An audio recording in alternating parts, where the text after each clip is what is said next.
Hey folks, welcome back to another HP Gaming GameLINK video. It has been a little while. I am sorry for that. We have been busy with all manner of craziness going on here. It's time for another unboxing though, and we have got something extra special for you. As I say every time we do an unboxing, this is one that arrived a little while ago now. We've been meaning to get into it.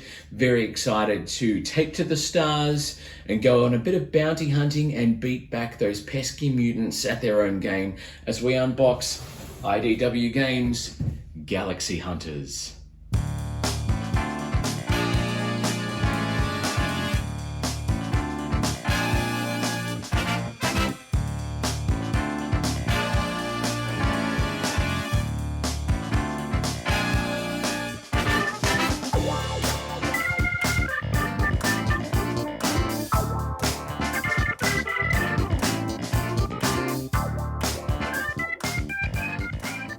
Hello folks, welcome back. If you haven't already joined us for a previous video and you're not sure what the hell is going on, my name is Matt and we are here once again to go through an unboxing of a Kickstarter project. Today we are going to be unboxing Galaxy Hunters. Now this is a game for 2 to 4 players, 14 plus, and plays about 30 minutes per player depending on how in-depth you get into the game. But because we like going all in, we are not just unboxing Galaxy Hunters core box, we are unboxing the new Ways to Hunt expansion, which adds a 5th player component to the game.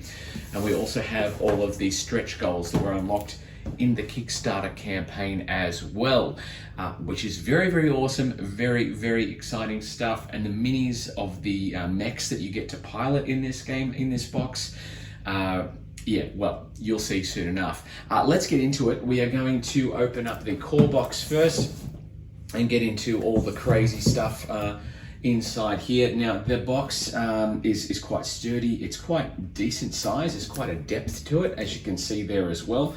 The artwork is sick. I'm going to take the shrink off so you can get a better look at that and there's no glare. Hopefully there hasn't been while you've been watching this first little intro. Just making sure I'm not going to cut the box open because that would be very bad. We'll cut into the shrink, get that crap out of here. And for those of you that have seen HP Gaming videos before, you will know the plastic always goes onto the floor.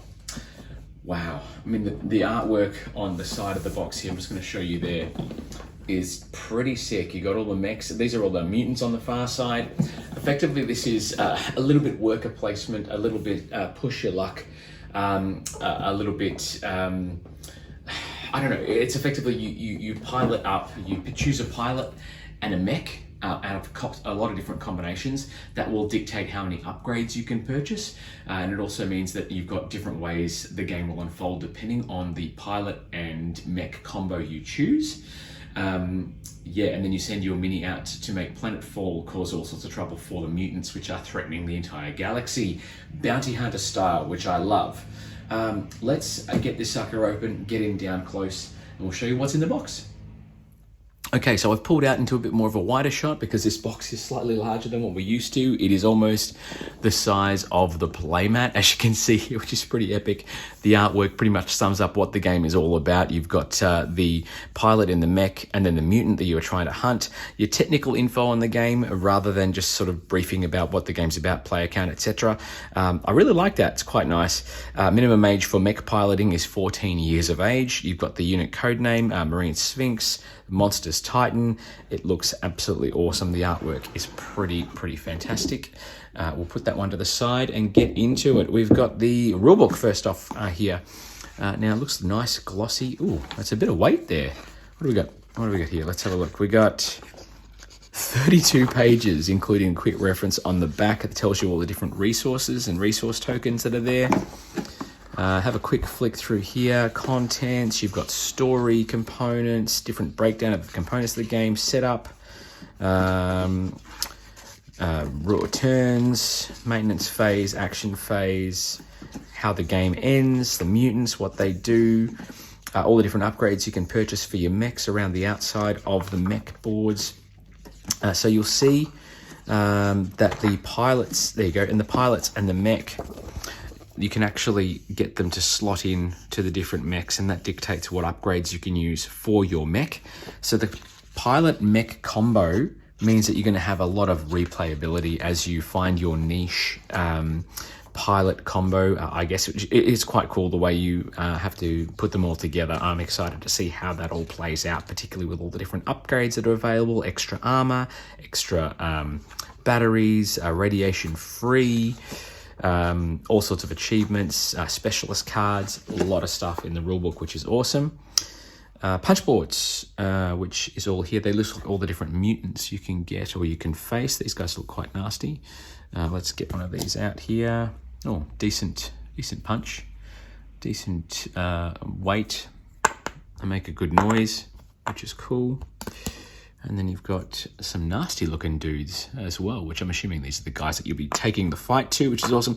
Resource markers, and then you've got, explosion tokens and things as well. More of the same, different resources again, and all the different mutants that you will face across the galaxy. We've got what looks like some score tracks here. It looks like there are 4, 1 per player. Obviously with the expansion you get extra bits. And then on this track, I'm not sure, I'll have to work that out. There is a mechanic here where you can take a loan from the Galactic Bank, and that'll count towards you as a negative in your final victory point count. And then it's like a login. That's cool. There was no reason for them to print anything on the back, but I like that because it means, you just got a bit of extra storytelling element with this, which is great. And we've got the board here. Wow, it's quite a huge and detailed monstrosity of a board, but that's okay. It actually won't fit in here. We might get a nice wide shot of that a bit later on for you. Your reputation track is over here to keep track of different players' reputations, the different planets. And in the bottom corner here, you have the mutant wasteland of Ulan, which is where the mutants make their way out from the galactic core of the galaxy. And you've got here different tracks that you can travel through, different planets. Each planet has its own different elements that you'll add to the board. So you'll seed the board, I would imagine, at the start of the game. Gain resources, shop for weapons, extra card spaces. Looks like it's for resources potentially here. Then you've got, up in the corner, you've got what looks like some accolades or some awards. Science resource cards, and then a whole lot of resource tracks on the far side here as well of the board for different things, weapons, gears, gadgets, etc. And then on this side you've got what looks like victory point cards or achievements or other things as well. Very, very cool indeed, and lots of stuff going on the board. And I'm not sure whether that's relates to player count and things. Oh my goodness, we've had a bit of spillage, it looks like, while this has been in storage waiting to be opened, but that's okay. I do like the protective plastic tray as well to keep all the components sorted. We'll move that to the side. What have we got? It looks like we've got a ton of hexes. Now these look like they're upgrades as well as military achievements. So you've got a precision blaster, an expert achievement. It gives you +1, and also whatever that symbol means, which could be VP. They look like there's all sorts of gear upgrades as well. Double shop tokens, resource costs at the bottom there. That could be worth 5 points at the end of the game, and it tells you you've got to flip it. Spare armor card. So the hexes have different things on the back depending on where they go on the board. Let's just move some of these out of the way. There's a ton of these here, absolute ton of, and it looks like, yeah, they've just shifted a bit, so we might have to sort out where they go. At least the plastic tray sort of kept them all in check, which is nice. And here we've got the different pilots. So this is one of the pilot cards. It talks about different upgrades. If you get upgrades in all those slots in that formation, you'll get an extra 7 points at the end of the game. This is Katarina Lager. She's an Earthling, and different upgrades that you can pair with the different mechs. So this is the Marine Mech Sphinx. Different ammo cubes, ammo, armor, and special weapons, special battery, I would imagine. And you've got the little check marks here, which means you can actually put them connecting like so on the board, or you could go this way, or whichever the way that you want to put together. But there's any combinations. You can have Mech Sphinx, or you can put Prometheus in, and then obviously you've got the 2 check marks here. So depending on where the check marks are, will allow you to purchase additional upgrades for those particular resources. Whereas if you go with Sphinx here, you can only do extra battery or extra special damage or heavy weapon damage, if that's what that is. Again, not entirely sure of all the different components in terms of symbology, because there's a lot of them. We have got here Desert Strike Assault Mech, Crimson Red Assault Mech. So 4 mechs and I think 4 pilots altogether. You've got John Gunsel, who is an Earthling. You've got a Kilithling, Seraru Arrakis, and then you've got Hygorn Arantis as well, who's a Pythling. Looks like some sort of snake dude. And again, different upgrades depending on the pilot that you choose. And then we get into the fun stuff. So all the hexes are here for all the special upgrades and things. You have all the different cubes. We've got some mission cards as well. We will get to our friends here. We have score track markers, some clear discs to mark where we are on reputation tracks, and a scoring disc per player. They look like they're simple tiddlywink tokens. So 1 in each of the colors. Ooh, the green and the yellow are quite, I mean, from, I think on the camera they look like they're quite different, but to the naked eye they don't look as different. I guess it depends on, once they're laid over the player board, they might look okay. Then you've got the 2 clear ones, which obviously are track markers for something else on the main board, I would say. We're going to put those back in there. And then we're going to have a look at some ship markers as well, because you actually get to fly your ships, which are upgraded from the original components. They were going to be a little bit smaller, but they've been made a bit more grandiose because of all the crowdfunding happened on Kickstarter. And they come in all sorts of colors for the player markers. There looks like there's one, oh, throwing ships away. Oh my God, they're huge. Huge little ship meeple pieces. You can see here in the blue, they've got quite a bit of weight to them. And they're almost double the size of the chits we looked at earlier. And there's obviously 1 white and 1 black, which I'm assuming could be for AI players or Nemesis players. There's 3 of each color otherwise. Make a good noise. There's quite a bit of weight to them too. Very huge. And we'll put those back in there very carefully because we don't want to smash what's underneath here. And there's a reason that the box is so deep, and I thought it was just for the components. Obviously a lot of hexes make for a lot of deep pockets, but the mini scops are massive. A lot of cubes here. A little bit larger than the usual normal cubes you get. There is obviously a number of cubes in player colors, but these represent your shields. Red is ammunition, green is battery, and they are a little bit larger than in normal cubes that you would get in other games, which I quite like. And there's a ton of those to use to upgrade your bits and pieces as well. So obviously reload your armor, that sort of stuff. Now I did keep my trusty knife at hand because I knew I was going to have to get into some cardage. The smallest component of the game so far is the cards. Everything else is massive. I mean, obviously the punch board's small, but the tokens are quite plentiful. So we've got here what looks like these are the science upgrades cards, and then you've got some target cards or travel cards on there.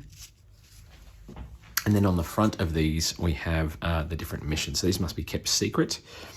Looks like you've got to hunt a certain type of mutant that gets you 4 points. And also the cards are numbered as well. So you may have to shuffle those up depending on, and put them in order, maybe. I don't know, maybe they get progressively harder. It looks like it. Choose any one of those 4. Skim through those. Look at these crazy, crazy guys. Yeah, nasty business. That was that black one we looked at first off. It's like a shark head dude.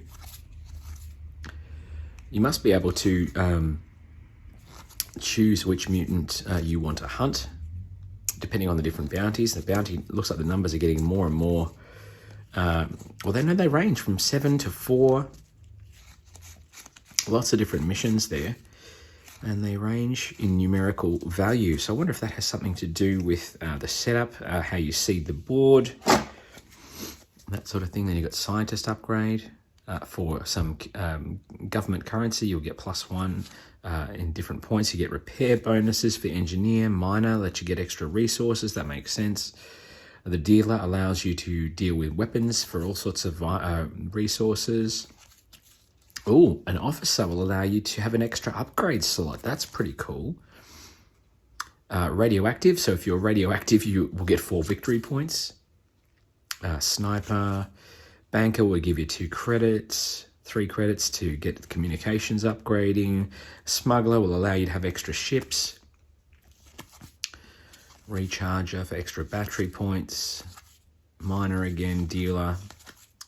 Interesting cards. A lot of those are going to be helpful depending on your play style. The artwork's quite nice. The cards actually are they're like a linen finish, which is really nice. A lot of games don't really worry too much about the card stock, but it's quite durable. I really like that. All right, now we're here for the fun part. What we've all come here to see, these gigantic, crazy mini sculpts. Now these are the mech sculpts. I think this is the not the Crimson Red, this is the Marine Sphinx. He's got a crazy energy blade, which is awesome. They're huge. They are just massive. And you've got here, he's got some crazy detail on the sculpt, so you can see the blade down there. It's a little bent, but that's okay. I don't mind that. It's easy enough to fix and mold back out. As you can see, it's meant to be sharp. The detail on the base as well is just really cool. It's like a crumbling world. Could represent any of the different alien worlds you're going to be flying to. This railgun is sick. I love that. Blasters in hand for the mech, and then he's got some sick wings and a massive cannon. Is it like an RPG or rocket launcher or something? That is just crazy. A giant mech with some sort of giant crazy assault shotgun on his back. Ash Williams style. I like it. I don't want to say Sphinx is going to be my first choice, but I'm seriously going to give it some thought. That's cool. And then we've got what looks like, is this Prometheus or is this is Desert Strike, who looks like he's got some serious missile aerial battery on the back there. 86, not just designation, but because he's going to 86 all of the mutants in the game with these dual-wielding epic hand cannons, I should say. The sculpts are sick. They're so good. I love it. On the back here, doesn't have a lot of any weaponry on the back, but frontal assault, if he's charging at you with those rockets and everything else as well, and the hand cannons, yeah, just get out of the way. Yeah, and a little detail there, a little cyborg for the pilot cockpit there, which is cool. And the gears and things on the feet. I love it. So good. Love a good mini. And then looks like we've got, is this Prometheus or is this Crimson Red? This is Prometheus we've got here now. So this one is Prometheus.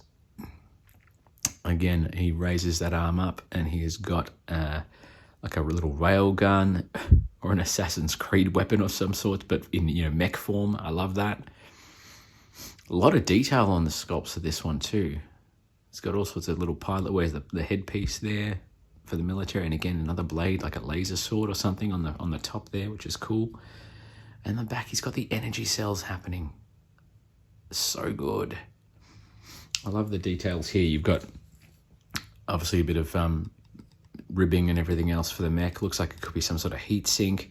And then you've got the shielded plates on the top, very regal. The energy core at the back with the 4 exhaust ports, which is just sick.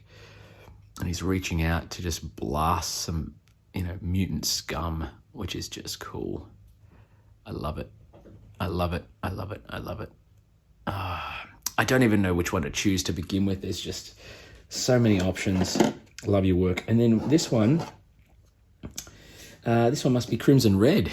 Lucky last in this box. That is an epic assault rifle. There's some serious Spartan 117 vibes I'm getting from Crimson Red, which gives me enough pause to actually, want to play as Crimson Red. He's got some serious little railgun rocket launchers on the back there. Could have been a little bit more detail there, but look, hey, it's definitely substantial miniature molding. Those serious guns. Serious damage. I love it. The fact that he's facing away, he's not looking at the front like the rest of them, which is great. You've got the actual finger details for the mech as well. Obviously these things are meant to be massive. And the shielding on the little braces on his knees there, which is cool. I love it. I love it. It's so good. So good. That is it for the core box. There is a ton of content, as you have just seen. I'm going to try and put it back in some semblance of order. And we are going to get into our next one. So give me 1 sec, folks, and we'll get straight back into the expansion, New Ways to Hunt. All right, there we go. Here we are, New Ways to Hunt. This is expansion. You can see this is a little bit less impressive than the core box, but still gonna be great. Let's get some shrink off this bad boy, and we will show you what is in this expansion. Now, this is gonna allow for a 5th player to enter the fray, which I love. There you go. Plastic, of course, goes on the floor. You can see here, again, the technical info. They've kept the same style of gameplay. It looks like another mech with some crazy cannon action here, which I love. This is adding an extra player, New Ways to Hunt. You've got the artwork on the box, New Pilots. And then you've got here expanding the game, what's included in the box. Gives you an idea. The Iron Smoker is the mech I'm interested in. And then basically, yeah, hunt with up to 5 players in your game, new ways, new game modes, all that sort of stuff. Let's get into it. The rulebook. You know what, let's move it this way, keep it all here in line. This looks pretty straightforward. This is basically just going to give you extra expansion, introduction, and core story tokens, battle dice, which is something I think that's new for the game. We didn't see those in the core box, different rules. Different bits and pieces as well. So I think, I don't know, I could be wrong, but this might allow for a bit more of a PvP combat mode. I don't know if the main game is more player versus player. I think it's just you go do your thing, you go hunt. And there's not really any way to sort of mess with other players unless you're hunting, or you complete the hunt first. Whereas here, you could actually roll dice for combat as opposed to, and actually attack other players, which I think is quite cool. I could be wrong. Again, don't know too much about the expansion, know more about the base game than I do about the expansion. Also, it brings in the ambassador tokens, which is new as well. Speaking of which, here we are, some more punch board. Plastic, of course, goes on the floor. We're going to get that out of the way. And then we've got some thick punch board. Now, these are the ambassadors. Again, quite a thick, nice production on the punch board, which is awesome. Again, they've got that linen finish like I had on the cards, which is really good. I like that. And it gives you different abilities when they are spent. Again, more resource tokens, more rad markers, an extra player board, which we saw before.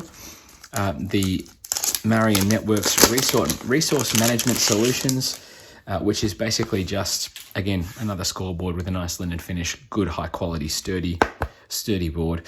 I think when this game's set up and when you're a couple of turns in, there's going to be a massive table presence if you're using even just the base game. There's a lot going on in this core box. Again, a bit of shifting, which is a bit annoying. The plastic tray is quite nice to keep everything in check. There is the Iron Smoker.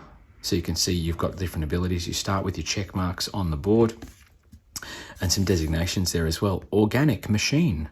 There you go. I didn't look at the back of those in the core box, but there you go. So you've got a bit of extra components. Then you have Duar Krill. Now, these pilots were voted on by the campaign backers. This is the one I voted for. Yay. Different component designations. You've got this guy is immune to radiation if you elect a mech that allows you to have that upgrade, which is obviously not in the case of Iron Smoker. Double money bonuses for different planets that you visit, that sort of stuff. And then we've got here the extra upgrades. So this is where the new mode comes in, because you can have your pilot here, which is great. And then you can have your mech here, but then you can even add on the third element, which is to increase your player. So I'm talking about player present. Look at that player board. That's epic. And you've got a little rhombus wheel there, which will obviously change things as well. Extra cube tokens, extra armor, extra batteries for peripherals, I think it is, that you're adding in. And your ambassador modules as well. So you can actually deploy your ambassadors to do some crazy stuff to help or hinder your opponents. So different pilots, different ambassador boards. So these obviously allow different ambassador boards for the rest of the players. So you've got the opportunity to have 5 players playing with ambassadors as well. We have got extra hexes. Now these are extra hexes for battery upgrades and things that will go inside. They'll give you extra charges for your parts of your mech. And you've got the player components for the 5th player. So 5th player is purple. Their playing disc and their ships, which are quite cool. We saw those in the other box. And then we've got the cubes for extra armor cubes and the extra orange battery cubes, which I really like. It's a nice color, and it will, I think, sit quite nicely on the board. And then you've got all the combat dice, which we will check out. Quick sticks before we get into the Iron Smoker Mini, which looks awesome. It could be my new favorite, depending on what's in the stretch goal box. So we've got all the dice here. You've got some serious skull action. I do love the fact that they're embossed and actually marked and etched dice is always a favorite of mine. If you watched the channel before, you know I love etched dice, double hits, single hits, and always got to test them. Bloody fantastic. They work very good. That's a lot. That's not bad. Lots of hits, lots of skulls. I don't know what's good or what's bad, but that's okay. Something about rolling dice. Usually, I think that was my... Those of you who watch the channel know that I suck at dice games, so that was probably the best roll I will have with these dice.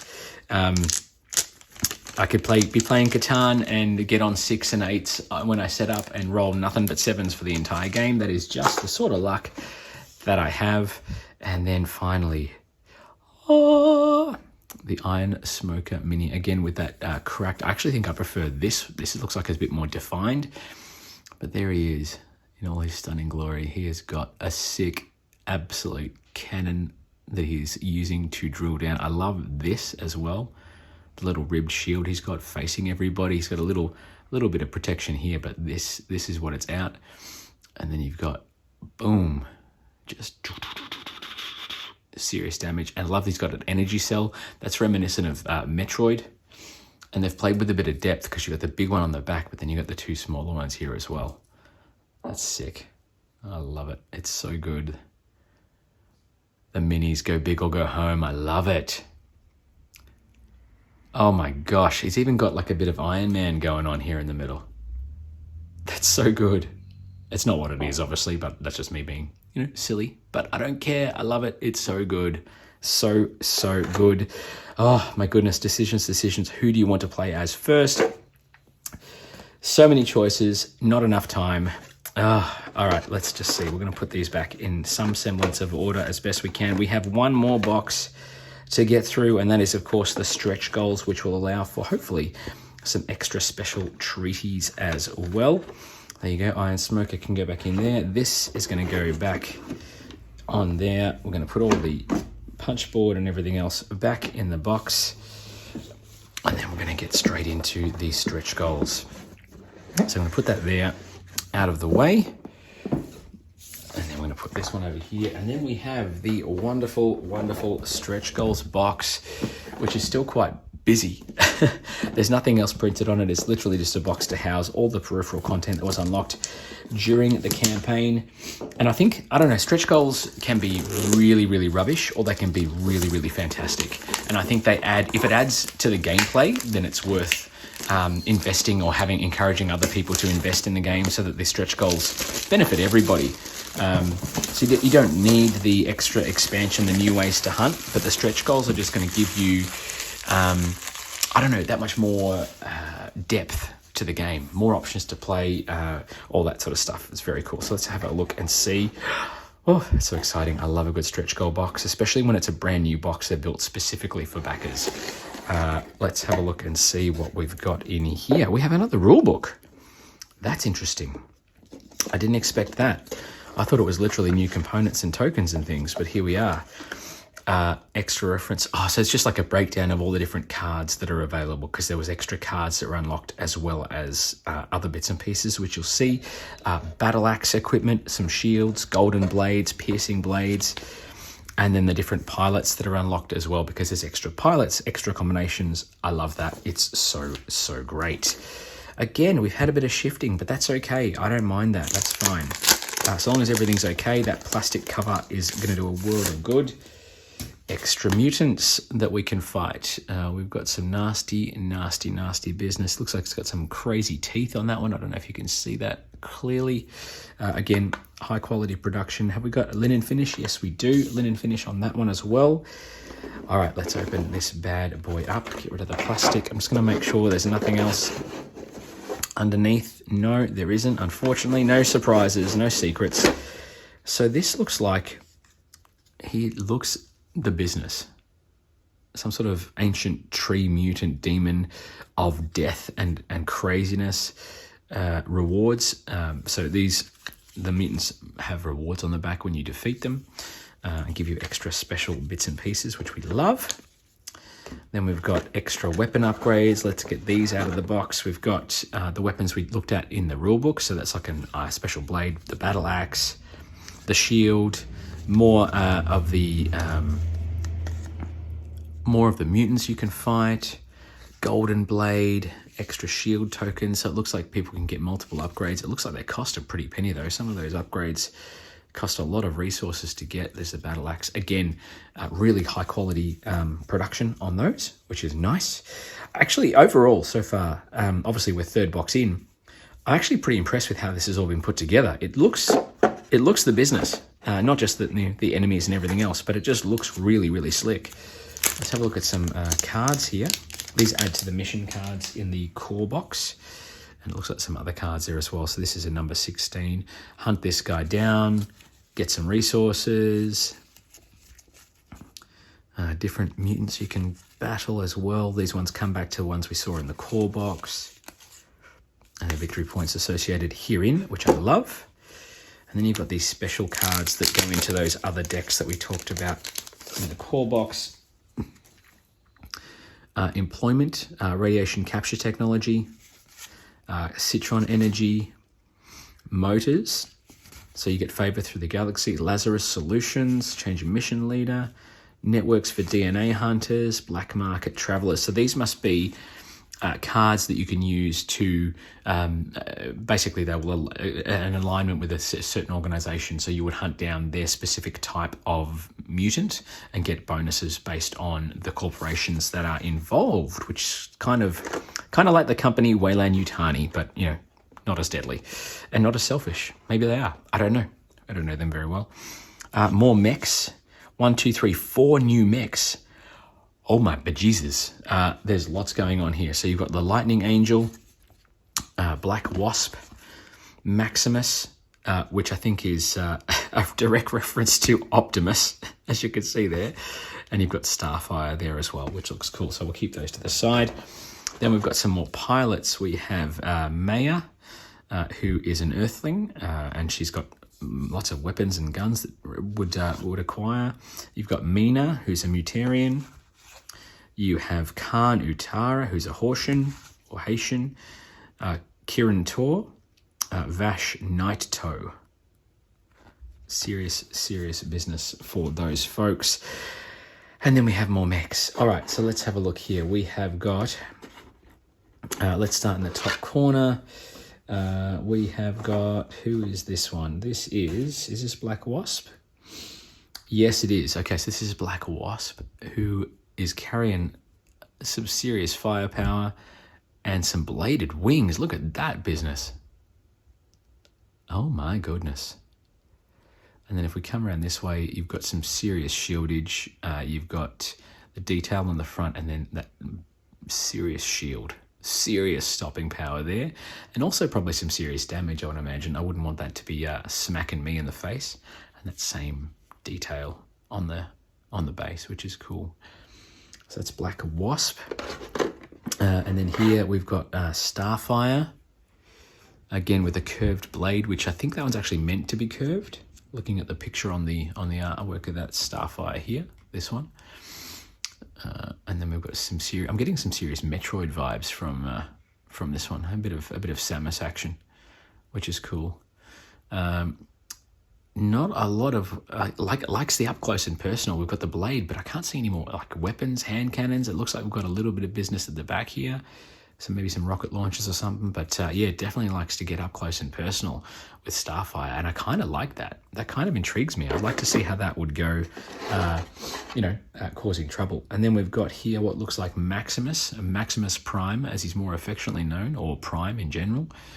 Very much a reference to Optimus. We've got this kick-ass axe that we've got here, which is cool. We've got it looks like some blades or something that's mounted at the back. We've got an energy core. It looks like he's holding a head. Is that a head? He's holding a head of a dead mutant. Yes, it is, because it's got teeth. I don't know if you can see it on the side here, but it's got teeth all through there. That is, he probably means well, but he also means business. Like, don't cross this guy. He will mess you up. Maximus, and he's standing on the axe as well, which is cool. And he's the business. And then we have Lightning Angel. Lightning Angel looks good too. A couple of hand pistols, causing all sorts of trouble. The wings look awesome. Check it out. So good. It looks like we get a little jetpack action happening in the back there as well. I like the little detail on the gloves as well. A bit of flashing there, but that's okay. They look like a little Sharpie bit that you don't want to get caught in. And again, serious business. I'm gonna mess you up. So good. I love it. I love it. I love it. I love it. I do not know where to begin now with my mech choice. There are just so many options. Because now we've got not just the 4 in the core box plus the 5th in the expansion. We've got another 4, so there's 8, a total of 8 different mechs to choose from. And that's just the mechs. We're not including all of the pilots and everything else in combination. There is so much choice. It is just ridiculous. Look, let's come back out. We'll talk about some final thoughts and we'll see how we go when we're talking about the rest of the production elements. So there it is. This is the unboxing for Galaxy Hunters by IDW Games, and it looks at the business. I think, look, Daniel Alves has put together something quite spectacular, the game's designer, because that unprecedented replayability and combos means that you might bomb out in one game, but then coming back and choosing a different pilot and a different mech combo, or the same mech and a different pilot, who knows? It's all going to come down to many different variables for each playthrough. And I actually like that. I think the fact that you've got so many different outcomes based purely on that initial choice intrigues the hell out of me. And I think that's going to be something that's going to have me bringing this out time and time again. We're doing a lot of epic game nights where we're playing a lot of Kickstarters that everyone else doesn't have a lot of access to. Rival Restaurants has been incredibly popular with that sort of event. I think this is going to be, with the right group, something that people are really going to sink their teeth into. I'm going to have a read up of the rules and just to refresh my memory, but from what I understand, it looks more complex than it actually is. It involves that simple worker placement mechanic that you'd find in things like Stone Age, Lords of Waterdeep, that sort of stuff, but with a space theme. But again, coming back to that mechanic of mixing and matching your pilot and your mech and your abilities, is the game is gonna hinge on that decision. And there's a lot of pressure on choosing the right person, man, woman, or other for the job. The fact that now we've got 9 mechs to choose from as well, plus all those pilot combos, the different modes of play, dice combat, which I'm not so keen on. There is just a plethora of options for this one, and the fact that you can upgrade your energy cubes, your power cubes, your ammo, all that sort of stuff to really take the fight to those mutants and score those precious sweet victory points. It's going to be that much more satisfying when you waste one of those mutants and collect the rewards. I think, I don't know, you could be late to start in the game, but I think if the right combination of cards comes out, if the right combination of mutants comes out, you can take the win quite easily once you booster and bolster your mech and your upgrades. Plus, if you complete the upgrade ring that's specified on your player board, you're going to score an extra bonus 7 points as well, which is the value of one of those high value mutant cards you saw in the unboxing. So I think a lot of strategy here. I mean, obviously, having yet to play it, I'm sort of speaking purely on hearsay and my own conjecture, I guess, at this point. But I would not be as pumped for this if the production wasn't fantastic. I mean, the mini sculpts are great. The production quality, the components, the board, things like that. I think actually the board is one of the pieces that's not got a linen finish, and just has like the board folded with an image just stuck over the top of it. I think the board is one of the least impressive components. The artwork on the board is great, don't get me wrong. The artwork and the layout's fantastic, but the actual board structure and composition itself of its components is probably the least impressive out of the entire box, and that's kind of awesome. Again, table presence is going to be something pretty spectacular. When it's all set up, it's going to look $1 million. That's it for this video, folks. If you have got this far, thank you very much for watching. By all means, click that like and subscribe button so you can stay in touch whenever we post some new stuff, particularly if we go on a bit of a hiatus, which won't be happening for much longer, I promise. Thank you once again to our lovely Patreon subscribers. If you want to jump on board the Patreon page, get some epic rewards, including express shipping on everything you order, hit us up at the address that is on your screen at www.patreon.com/hpgamingau. Or if you have any questions, you can drop us a line in the comments below, or hit us up at orders@hpgaming.com.au, or on the website www.hpgaming.com.au. As always, folks, thanks for watching. Take it to the mutants. We'll see you back at the table very, very soon. Today, it's bye for now.